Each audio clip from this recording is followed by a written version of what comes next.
आज हम आपको एक खेत में लेके आए हैं। ये देखिए 1509 खेत है। ये 1509 धान का खेत है ये। और ये इस खेत में जो है ये बीमारी आ चुकी है जिसको बोलते हैं सीथ ब्लाइट। सीथ ब्लाइट जो है यहाँ पे खेत में आ चुकी है। इससे जो पूरा का पूरा ये खेत है तकरीबन पूरे खेत में ये जो बीमारी है वो फैल चुकी है। ये बीमारी जो होती है ये जड़ से स्टार्ट होती है और फिर धीरे धीरे करके ये ऊपर तक आ जाती है, पत्तों में फैल जाती है और धीरे धीरे करके ये पूरे खेत में फैल जाती है। तो इस बीमारी के क्या लक्षण होते हैं, कैसे इस बीमारी से बचा जा सकता है, इस बीमारी के क्या नुकसान होते हैं, आज इस अपनी वीडियो में हम विस्तार से इस बारे में बात करेंगे। स्टेम में आते हैं, पहले तनों में आते हैं और तनों से लेके धीरे धीरे करके वो ऊपर तक चले जाते हैं और इस तरह से वो धीरे धीरे करके वो ऊपर आ जाते हैं और पूरे पौधे को जो है वो पीला कर देते हैं। ये देखिए दोस्तों, पूरा का पूरा खेत जो है वो पीला हो चुका है। इस बीमारी ने पूरे के पूरे खेत को खा लिया है एक किस्म से, और ये पूरे के पूरे खेत की जो फसल है बर्बाद हो चुकी है सीथ ब्लाइट की वजह से।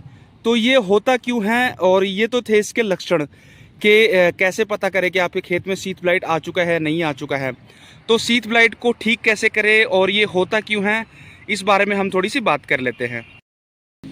तो साथियों, जो सीथ ब्लाइट होता है खेत में वो होता है ज़्यादा पानी की वजह से। पानी जब खेत में ज़्यादा ठहर जाता है उस वजह से, और कई बार हम क्या करते हैं, नाइट्रोजन की मात्रा खेत में ज़्यादा हो जाती है या ज़्यादा हम यूरिया का इस्तेमाल कर देते हैं, तो उस वजह से भी खेत में जो है सीथ ब्लाइट का प्रकोप जो है वो बढ़ जाता है।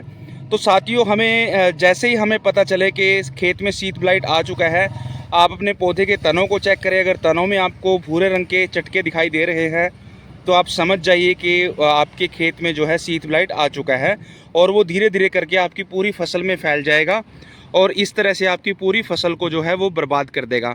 तो ऐसी सूरत में किसान भाइयों को शुरुआती तौर पे ही अपने खेत में जो है ध्यान देना पड़ेगा। एक तो किसान भाई ये कर सकते हैं कि तुरंत ही पानी जो है खेत का उसको बंद कर दे, खेत में और पानी ना दें, क्योंकि जैसे ही आप खेत में और पानी देंगे तो बाकी जितनी भी आपकी फसल है वो पूरी फसल में फैल जाएगा सीथ ब्लाइट। तो आप पानी वहीं पर रोक दें कुछ समय के लिए और खेत में पानी ना दें। दूसरा, किसान साथी क्या कर सकते हैं, उसमें जो है नाइट्रोजन का ज़्यादा इस्तेमाल ना करें।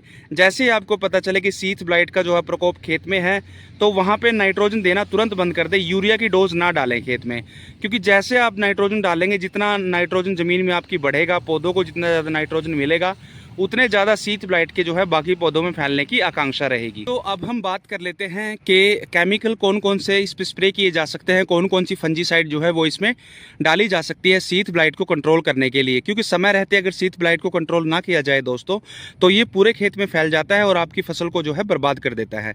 लेकिन ऐसा भी नहीं है कि 2-4 पौधों में सीथ ब्लाइट आए और आप स्प्रे करना तुरंत स्टार्ट कर दें। आप थोड़ा सा इंतज़ार कीजिए, थोड़ा सा देखिए कि आपके खेत में वो फैलता है कि नहीं फैलता है।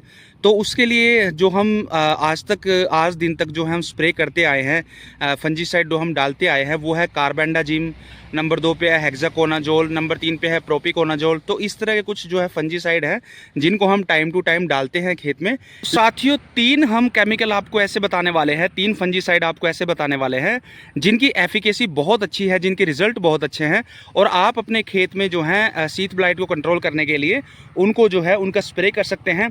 तो पहला है हमारा थायोफ्लूजामाइड 24% SC, थायोफ्लूजामाइड 24% SC।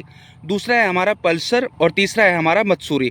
तो इनको आप अपने खेत में इस्तेमाल कर सकते हैं, इनका स्प्रे कर सकते हैं और इनकी जो डोज है साथियों वो 150 ml प्रति एकड़ के हिसाब से आप जो है इस्तेमाल कर सकते हैं। 150 लीटर पानी में मिला के उसका स्प्रे कर सकते हैं। और तीनों जो केमिकल हैं इनकी जो मात्रा है तीनों की वो 150 ml काफ़ी है, यानी कि 1 लीटर की जो मात्रा है 1 लीटर आपके 6 से 7 एकड़ में जो है वो काफ़ी होती है। तो साथियों, इन केमिकल का स्प्रे कर सकते हैं आप। पहले तो आप कोशिश करिएगा कि कंट्रोल करने की सीथ ब्लाइट को, अगर आपके प्रोपिकोनाजोल से, हेक्साकोनाजोल से या फिर कार्बेंडाजिम से अगर वो कंट्रोल हो जाते हैं। अगर वो नहीं कंट्रोल होते तब आप इन 3 जो हैं, पल्सर है, मत्सूरी है और ये जो तीसरी आपको बताई है, इनका आप जो है इस्तेमाल कर सकते हैं। इन तीनों में से कोई भी आप इस्तेमाल कर सकते हैं, तीनों के बेहतरीन रिजल्ट हैं। तो साथियों, ये कुछ तरीके थे आपके खेत में जो है सीथ ब्लाइट को कंट्रोल करने के।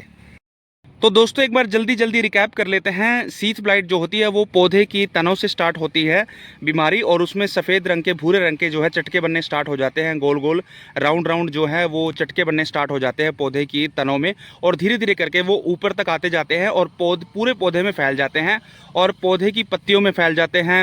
उसके बाद जो है पूरी फसल को धीरे धीरे करके वो बर्बाद कर देते हैं, पूरे खेत में फैल जाते हैं। तो उसके कंट्रोल के लिए साथियों क्या क्या ध्यान रखना है? एक तो साथियों पानी का ज़्यादा इस्तेमाल ना करें। जैसे ही आपको पता चले खेत में सीथ ब्लाइट आया हुआ है तो पानी कुछ समय के लिए तुरंत बंद कर दें, खेत में पानी ना दें, यूरिया ना दें ज़्यादा, नाइट्रोजन की डोज जो है वो ज़्यादा ना डालें खेत के अंदर। और उसके बाद जो है केमिकल जो स्प्रे कर सकते हैं साथी, पहले तो कार्बेंडाजिम, हेक्साकोनाजोल, प्रोपिकोनाजोल इनका स्प्रे कर सकते हैं। अगर इनसे भी आराम नहीं मिलता तो फिर थायोफ्लूजामाइड 24% SC पल्सर यूज़ कर सकते हैं, मत्सूरी यूज़ कर सकते हैं। तो कुछ ये केमिकल हैं जिनका इस्तेमाल किसान साथी अपने खेत में कर सकते हैं और सीथ ब्लाइट से जो है अपनी फसल को बचा सकते हैं। तो आशा करते हैं साथियों ये वीडियो आप लोगों को पसंद आई होगी। धन्यवाद।